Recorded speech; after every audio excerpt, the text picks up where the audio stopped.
Hello everyone, मैं शाहिद अफसर स्वागत करता हूं आपका माई क्लासरूम चैनल पे।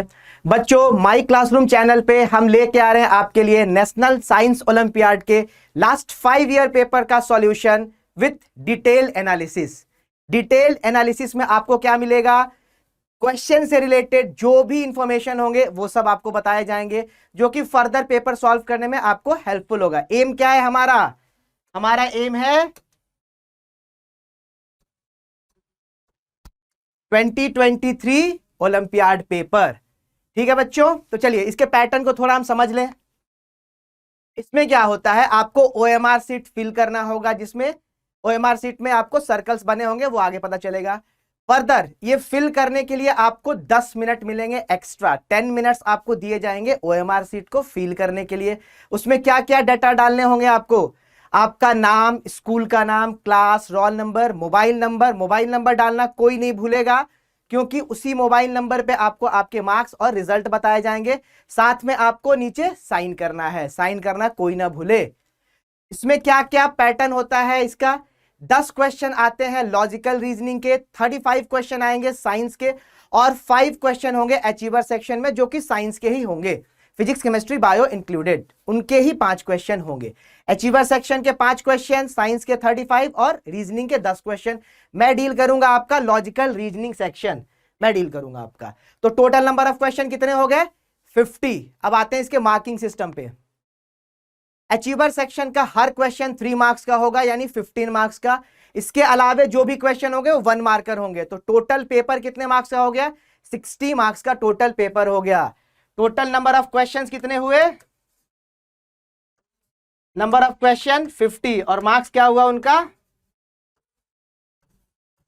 60। कैलकुलेटर्स अलाउड नहीं है, हर एक क्वेश्चन का सिर्फ एक चॉइस होगा।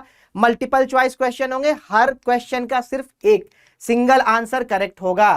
अब इसको फिल कैसे करना है? देखो, जैसे एग्जांपल में एक क्वेश्चन दिया हुआ है, पूछा है condensation is the process of. आप जानते हो कंडेंसेशन क्या होता है? वाटर वेपर को कूल डाउन करना, किसमें? लिक्विड में। When vapour turns into liquid, उसको बोलते हैं कंडेंसेशन।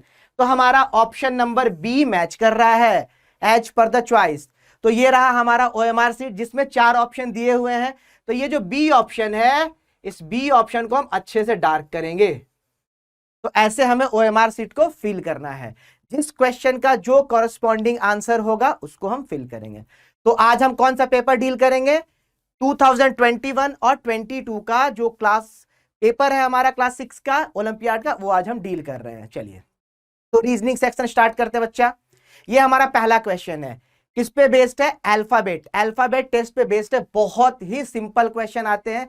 इसमें हमें जो भी 26 अल्फाबेट्स है, उनके पोजीशनल वैल्यू, किस पोजीशन पे कौन सा अल्फाबेट आता है, वो ध्यान देना होता है। अब इस क्वेश्चन को ध्यान से देखिए। एक नंबर दिया हुआ है और एक अल्फाबेट दिया हुआ है। यहां नीचे में अल्फाबेट है, यहां ऊपर में अल्फाबेट है, फिर यहां ऊपर आ गया। यानी अल्फाबेट का पोजीशन कैसे कर रहा है?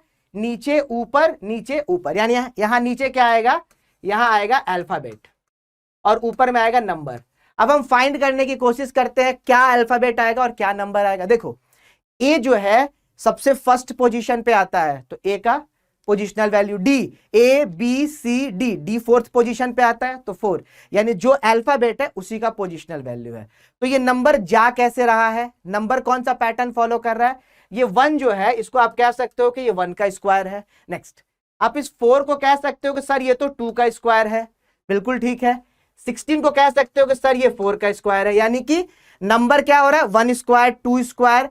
अगला क्या होगा? ये होगा सर 3 का स्क्वायर। यानी यहां पे नंबर आना चाहिए 9, और 9 पे किसका, किस अल्फाबेट का पोजिशनल वैल्यू 9 है?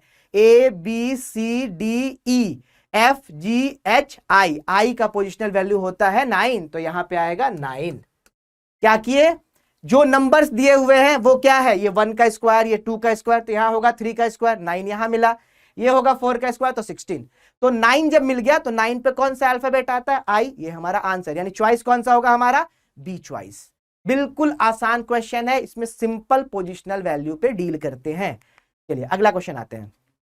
Logical Venn diagram. यहां हमें क्या होता है? 3 एलिमेंट्स दिए होते हैं, उनके बीच में कुछ ना कुछ रिलेशनशिप होता है। क्या एलिमेंट्स है हमारे?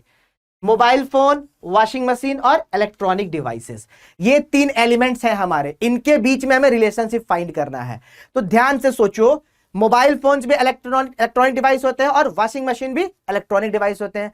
यानी कि हम कह सकते हैं all mobile phones are electronic devices, बिल्कुल ट्रू है। All washing machines are electronic devices, बिल्कुल ट्रू है। तो देखो, अगर एक सर्कल हम बनाते हैं, ये किसको रिप्रेजेंट कर रहा है? ये रिप्रेजेंट कर रहा है इलेक्ट्रॉनिक डिवाइसेस को।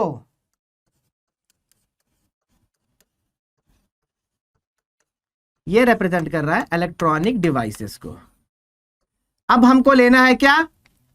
मोबाइल फोन्स के लिए। तो all mobile phones are electronic devices, तो सारे के सारे मोबाइल फोन्स इलेक्ट्रॉनिक डिवाइस के अंदर आएंगे। ये सारे मोबाइल फोन्स हो गए। अब ये बताओ, क्या कोई भी मोबाइल फोन वॉशिंग मशीन होता है? मोबाइल फोन से कपड़ा तो नहीं धो सकते ना, तो मोबाइल फोन वॉशिंग मशीन नहीं होगा। लेकिन सारे के सारे वॉशिंग मशीन इलेक्ट्रॉनिक डिवाइसेस होंगे। All washing machine are electronic devices. Washing machines. अब चेक करो ऑप्शन में कौन सा ऑप्शन दिख रहा है। बिल्कुल हमारा डी ऑप्शन ऐसा दिख रहा है। तो इसका आंसर क्या होगा वेन डायग्राम में? Answer D. बिल्कुल आसान होता है, सिर्फ उनके बीच के रिलेशन को चेक करना होता है।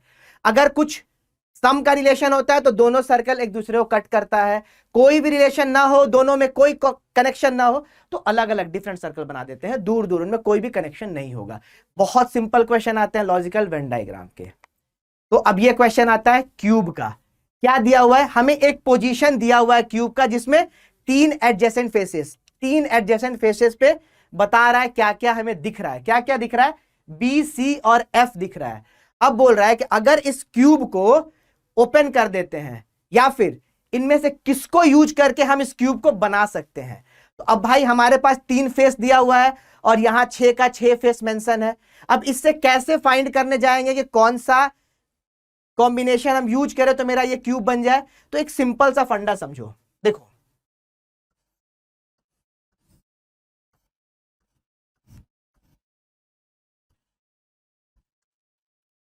ये एक क्यूब का अनफोल्डेड पार्ट है। अब इसमें क्या होता है? अपोजिट फेसेस, बस समझ लो काम हो गया। ये जो फेस है, ये जो फेस है, इसका अपोजिट ये फेस होता है। इस फेस का अपोजिट फेस ये होता है। यानी ये दोनों एक दूसरे के साथ कभी नहीं होंगे। अगर बी यहां पे है तो ये जो इसके साथ वाला है अपोजिट फेस बिल्कुल इसके नीचे होगा, इसके एडजेसेंट में कनेक्टेड कभी नहीं होगा। नेक्स्ट आ जाओ, ये जो फेस है इसका अपोजिट फेस ये होता है, इसका अपोजिट फेस ये होता है। अब आओ, इसका अपोजिट ये होगा। अब हम इसको चेक करते हैं। देखो, बी, सी और एफ अगर हमको दिख रहा है तीनों एडजेसेंट है, तो एक दूसरे के अपोजिट कभी नहीं हो सकता है। यहां से क्लियर पता चल रहा है, बी, सी एंड एफ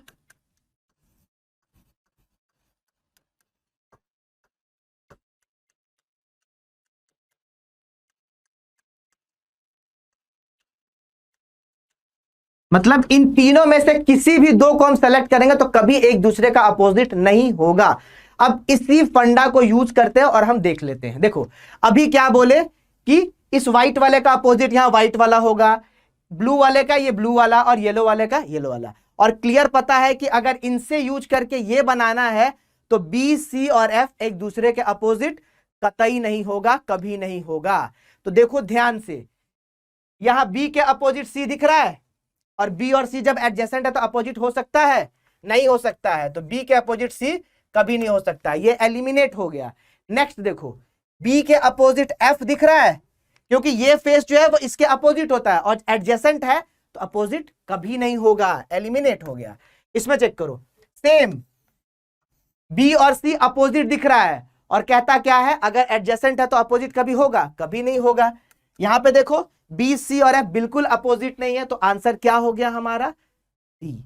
बहुत सिंपल है, अनफोल्डिंग करना है तो भी आप समझ लो कि क्या है हमारा, जो एडजेसेंट दिया हुआ है वो अपोजिट कभी नहीं होगा। इस टॉप वाले का ये थर्ड वाला अपोजिट होता है, सेकंड वाले का ये फोर्थ वाला, और इसका अपोजिट ये। इसके पोजीशन कभी कभी बदल के दे देते हैं, यहां दे देगा, यहां दे देगा, यहां देगा, यहां देगा, बात वही है। ठीक है, बस यही सिंपल सा फंडा था क्या, कि बी सी एफ अगर एडजेसेंट दिख रहा है तो अपोजिट, कोई भी दो एक दूसरे का अपोजिट नहीं होगा। पहले वाले में बी और सी अपोजिट दिख रहा है, एडजेसेंट है तो अपोजिट कहां से होगा? अपोजिट का मतलब हुआ बी के बिल्कुल नीचे, सी के बिल्कुल पीछे, और अपोजिट है तो एडजेसेंट क्यों है? और एडजेसेंट दे रखा है तो हमारा गलत हो गया वो। अब ये टॉपिक है हमारा मिसिंग कैरेक्टर। ये थोड़ा सा वास्ट क्वेश्चन पूछता है, इसमें प्रैक्टिस प्रैक्टिस और प्रैक्टिस। ध्यान से सुनो और जितना ज्यादा हो सके उतना ज्यादा क्वेश्चन प्रैक्टिस करना है इस टॉपिक में। हमारे पास एक कॉम्बिनेशन दे रखा है। क्या दे रखा है? 4 ऊपर नंबर्स है और बीच में एक अल्फाबेट है। तो यहां पे हमें पैटर्न फाइंड करना है, इसको और इसको यूज करके पैटर्न फाइंड करना है कि किस पैटर्न से, किस लॉजिक से ये बीच में ई आ रहा है, और उसी लॉजिक को अप्लाई करके ये अननोन वाला हमें फाइंड कर लेना है। तो देखो यहां पे क्या क्या तरीका आप लगा सकते हो। आइदर इन दोनों ऊपर वाले को प्लस करो, नीचे वाले को प्लस करो, फिर इन सबको प्लस करके देखो कुछ हो रहा है, या फिर ऊपर वाले को प्लस करो, नीचे वाले को प्लस करो, जो बिगर है उससे छोटे वाले को माइनस करके देखो। तो चलो हम लोग ये पहले अप्लाई करते हैं, क्योंकि ये जो ई है छोटा वैल्यू है तो सबको प्लस करने से तो नहीं दिख रहा है। तो हम लोग ऐसे करते हैं, 34 + 16 माइनस 29 + 11 कितना आएगा? ये 50 - 40, ये हुआ 10। अच्छा, ई जो है, ई का अल्फाबेटिकल ऑर्डर में पोजिशनल वैल्यू क्या होता है? ए बी सी डी ई, 5वां पोजीशन होता है। हमारे पास सम आया है 10। अगर हम इस 10 को 10 डिवाइडेड बाई 2 करें तो 5 आएगा, जो कि पोजिशनल वैल्यू ई का है। एक में वेरीफाई कर लेते हैं। यहां पे देखो, चेक करते हैं, इन दोनों का सम किए, 17 + 24 कितना हो गया?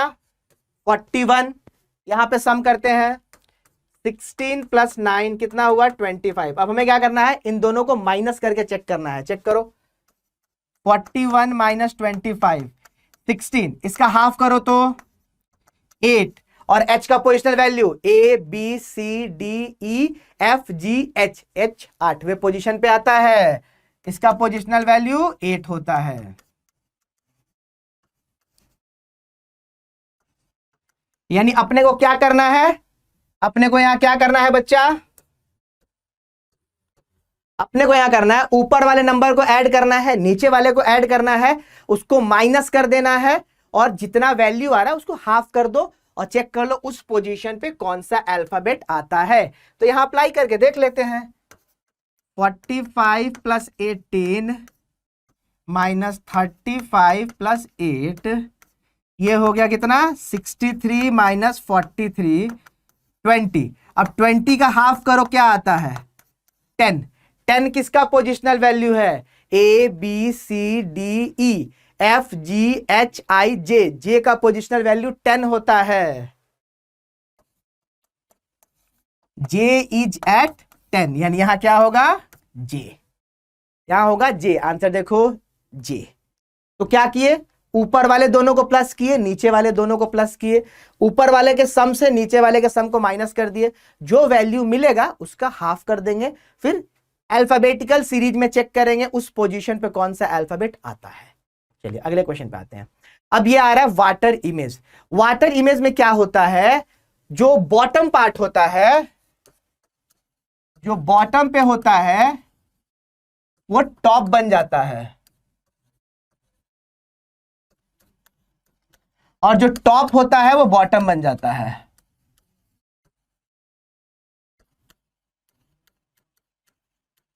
देखो, अगर वाटर इमेज हो, मिरर इमेज हो, या फिर सीरीज कंटिन्यूएशन हो, पेपर फोल्डिंग हो, हमेशा एलिमिनेशन का अप्रोच रखना है। इसका फोटो थोड़ी ना ड्रॉ करना है, फोटो दिया हुआ है, इमेज दिया हुआ है, चुन लेना है बस अपने को।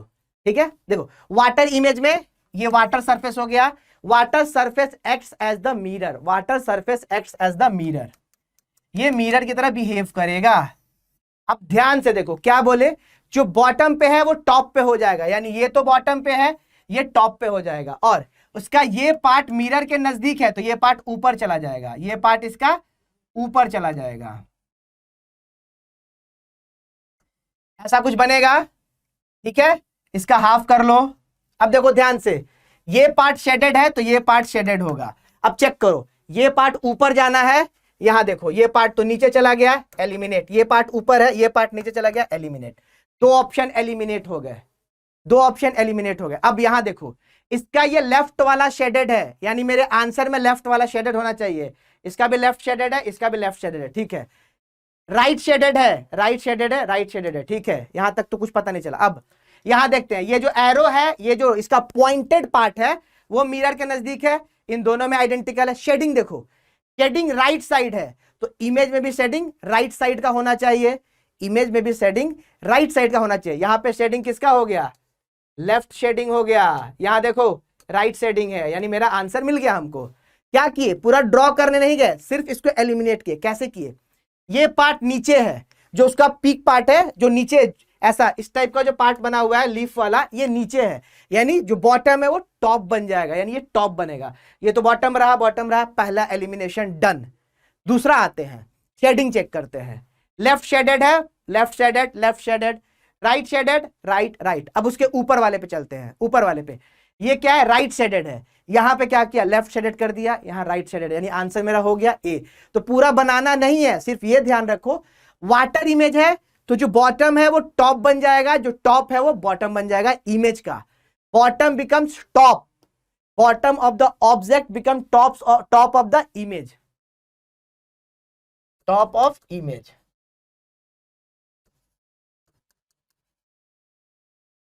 चलिए अगले क्वेश्चन पे मूव करते हैं। इसका आंसर ए हो गया हमारा। अब ये क्वेश्चन है ब्लड रिलेशन का। देखो ब्लड रिलेशन में आपको छोटा सा चीज ध्यान रखना है कि अगर फीमेल है तो उसके लिए माइनस साइन यूज करेंगे, और मेल है तो प्लस साइन, ठीक है।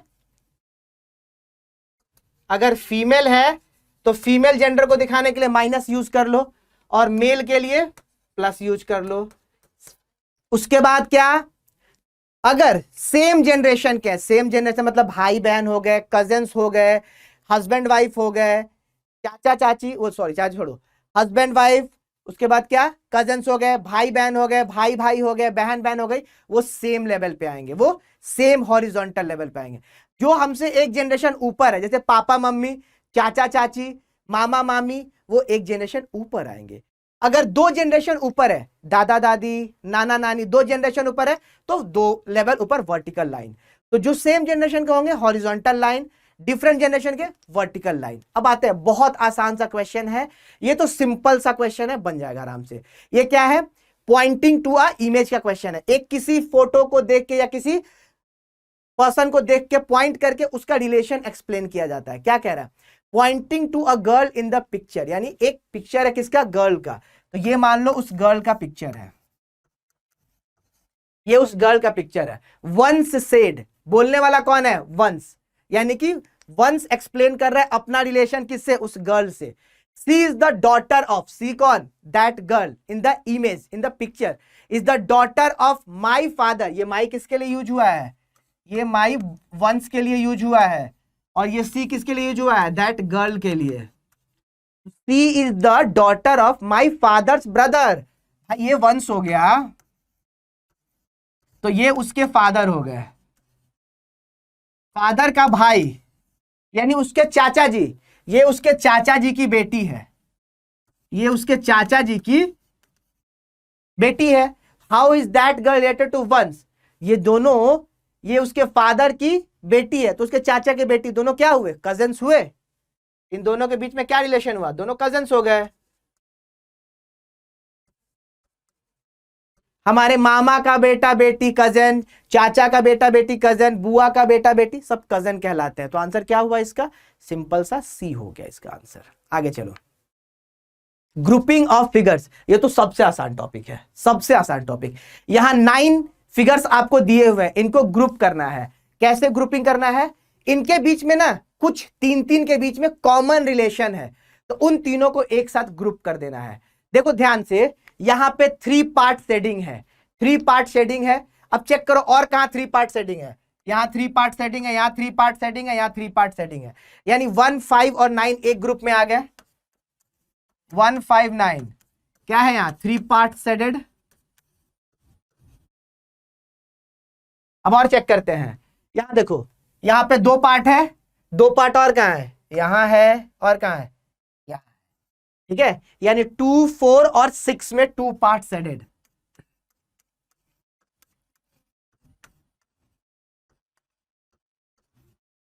अगला देखते हैं और क्या हो सकता है। एक पार्ट यहां है, एक पार्ट यहां है और एक पार्ट यहां, यानी 3, 7, 9, 3, 7, 8, 1 पार्ट एडेड। सिर्फ यही ग्रुपिंग आपको कर देना है, क्या चेक कर लो। इसमें 3 पार्ट शेडेड है, देखो और कोई 3 पार्ट वाला है, ये 3 पार्ट, ये 3 पार्ट, यानी इन तीनों में 3 पार्ट्स आर शेडेड। 2, 4 और 6 में 2 पार्ट्स आर शेडेड। उसके बाद कहां जाते हैं, नाउ कंपेयर करो 3 और 7, 8 को। 3, 7, 8 में क्या है, 1 पार्ट शेडेड, तो इसका ग्रुपिंग हो गया। चेक करो ऐसा कोई ऑप्शन है। 1, 5, 9, 2, 4, 6, ये रहा हमारा आंसर। तो ग्रुपिंग का क्वेश्चन क्या होता है, कुछ कॉमन रिलेशन होता है, उनको एक साथ रख देना होता है और ऑप्शन देखते चलना। Option elimination approach logical reasoning में, एमसीक्यू में सबसे बेस्ट अप्रोच है। आपका स्पीड भी इंप्रूव होगा और एक्यूरेसी भी बढ़ जाएगा। स्पीड तो बहुत इंप्रूव हो जाएगा आपका। आंसर हो गया इसका डी। चलिए अगले क्वेश्चन पे मूव करते हैं।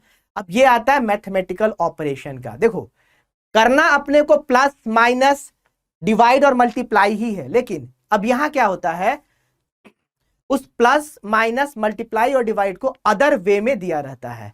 कैसे कह रहा है, क्या P जो है वो डिनोट कर रहा है मल्टीप्लाई को, यानी जहां P लिखा होगा वहां अपने को लिखना है मल्टीप्लाई। Q डिनोट्स प्लस, अगर जहां भी Q लिखा हुआ है वहां आपको प्लस लिखना है। R डिनोट्स डिवाइड, R की जगह पे आपको लिखना है डिवाइड। और S डिनोट्स माइनस, जहां S लिखा हुआ है वहां आपको माइनस लिखना है। बस यही इसमें फंडा है और कुछ नहीं करना। प्लस माइनस मल्टीप्लाई डिवाइड है, बोर्ड मास को फॉलो करते हुए। तो अपने को क्या दे रखा है, 34P 2Q 14R 7S 8। अब इस 7S 8 तक को पूरे को रिप्रेजेंट करो, कैसे एलिमिनेट करके PQ सब्स्टिट्यूट कर दो, PQRS को प्लस माइनस मल्टीप्लाई डिवाइड पे। चेक करते हैं, 34 P2 P की जगह पे multiply, Q 14 plus 14, R 7, it means divided by 7, S minus 8। अब बोर्ड मास का रूल क्या कहता है, सबसे पहले क्या बनाएंगे, सबसे पहले डिवाइड करेंगे, सबसे पहले डिवाइड करेंगे। डिवाइड करें 34 इंटू 2, 14 डिवाइडेड बाई 7 हो गया 2 माइनस 8। अब इसके बाद क्या करेंगे, मल्टीप्लाई बोर्ड मास। ये पार्ट तो अभी नहीं है, इतना को देख लो, divide then multiply then add then subtract.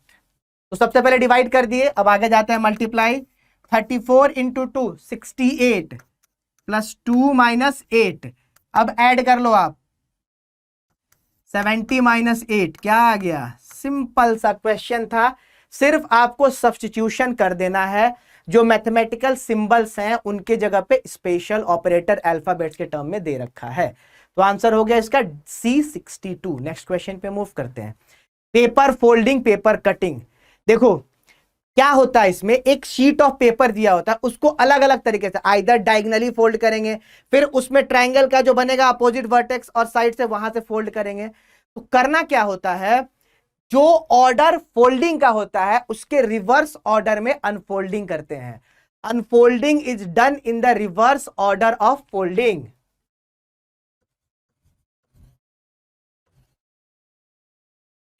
Unfolding is done in the reverse order of folding। जिस ऑर्डर में हमने पेपर को फोल्ड किया है उसके रिवर्स ऑर्डर में अनफोल्ड करेंगे। पहले डायगनली फोल्ड किए हैं, फिर ऐसे फोल्ड किए, उसके बाद जाके कटिंग कर दिए हैं। तो इसका जो अनफोल्डिंग होगा ना, पहले यहां से अनफोल्ड होगा फिर यहां से अनफोल्ड होगा। तो चलो बनाते हैं, ठीक है। ये हमारा शीट मुड़ के हो गया। मुड़ने के बाद हम यहां से एक कटिंग कर दिए हैं और यहां से कटिंग किए और ये कटिंग कर दिए हैं, ठीक है। तो अनफोल्ड होने के बाद क्या मिलेगा, सबसे पहले जब ये अनफोल्डिंग करेंगे तो अपने को ये पार्ट मिल जाएगा, इतना पार्ट मिलेगा।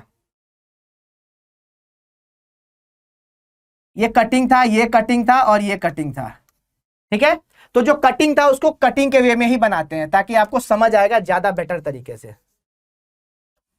देखो ये जब कटिंग कर दिए तो कितना बचा है,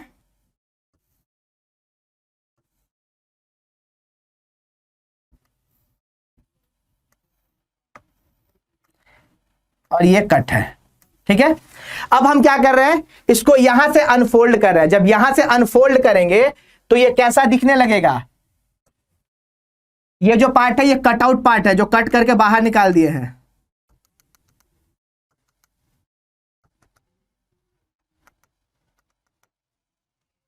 ये कट आउट पार्ट है जो हमने कट करके इसको बाहर निकाला है।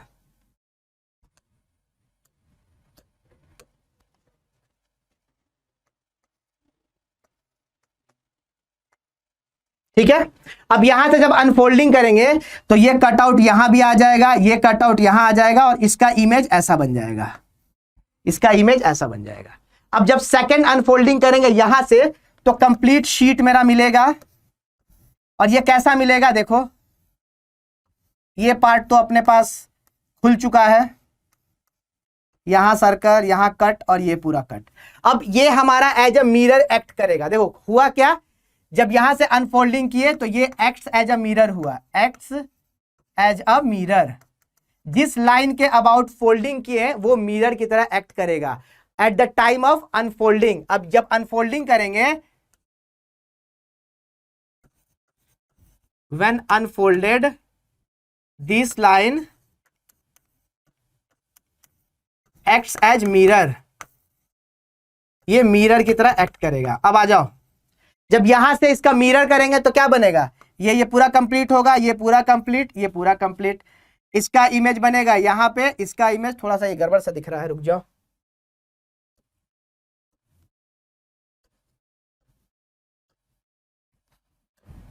देखो तो एक आपका इसका इमेज यहां बनेगा और इसका इमेज यहां बनेगा। जब हम इसको अनफोल्ड करेंगे तो फाइनली ये दिखेगा कैसा, इसका ओरिजिनल लुकिंग कैसा होगा।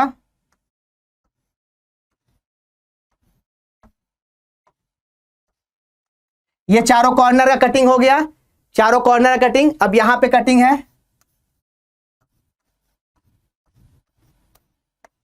तो ये इसका फाइनल लुक है। चेक करो कहां ऐसा ऑप्शन दिया हुआ है, डी ऑप्शन सेम दिया हुआ है। तो पेपर फोल्डिंग में क्या करना होता है, जिस लाइन के अबाउट उसको फोल्ड किए हैं उसी के अबाउट अनफोल्ड करेंगे तो that line behaves as the mirror for unfolding. तो आंसर इसका क्या हो गया, डी। इसका आंसर हो गया हमारा डी। ठीक है, चलिए अब ये क्वेश्चन है डायरेक्शन का क्वेश्चन है, सिंपल क्वेश्चन है, डायरेक्शन का क्वेश्चन है। क्या कह रहा है, Shreya is facing south west. Shreya जो है वो साउथ वेस्ट को फेस करके खड़ी है। तो आप बना लो पहले, नॉर्थ, साउथ, ईस्ट, वेस्ट। तो अगर साउथ वेस्ट को फेस की है तो कहां है, ये हमारा साउथ वेस्ट हो गया। तो ये श्रेया है, ये श्रेया है, साउथ वेस्ट को फेस करके खड़ी है। अब आगे क्या कहता है, she wants to go to her friends house. उसे अपने फ्रेंड के घर जाना है। So she turns through 135 degree in clockwise direction. 135 clockwise. देखो ऐसे जाएंगे तो ये क्लॉकवाइज कहलाएगा, अगर ऐसे जाएंगे तो ये एंटी क्लॉकवाइज कहलाता है। तो ये 135 डिग्री क्लॉकवाइज गई है। जब यहां से यहां जाएगी तो 45 डिग्री, फिर यहां से यहां जाएगी तो 90 डिग्री, यानी टोटल कितना हो गया, ये 135 डिग्री। जब 135 क्लॉकवाइज मूव करेगी तो श्रेया कहां पहुंचेगी, श्रेया अब यहां पहुंच गई। तो आपसे क्वेश्चन क्या पूछा है कि श्रेया जब साउथ वेस्ट को फेस कर रही थी और 135 डिग्री क्लॉकवाइज मूव कर गई, तो in which direction is she facing now. किस डायरेक्शन को फेस कर रही है, बिल्कुल आसानी से दिख रहा है, नॉर्थ को फेस कर रही है। आंसर क्या हो गया, सी हमारा आंसर हो गया। क्लॉकवाइज दिया हुआ है ऐसे मूव करा लो, एंटी क्लॉकवाइज दिया हुआ है ऐसे मूव करा लो, ऐसे मूव करा लो। ठीक है, चलो तो बच्चा ये था हमारा 2021 के पेपर का डिटेल एनालिसिस। आपको इसी तरह से और भी सब्जेक्ट के पेपर्स प्रोवाइड किए जाएंगे। डिस्क्रिप्शन में आप इस वीडियो को लाइक कर दें, शेयर कर दें और चैनल को सब्सक्राइब कर दें। ओके बच्चों, बाय बाय।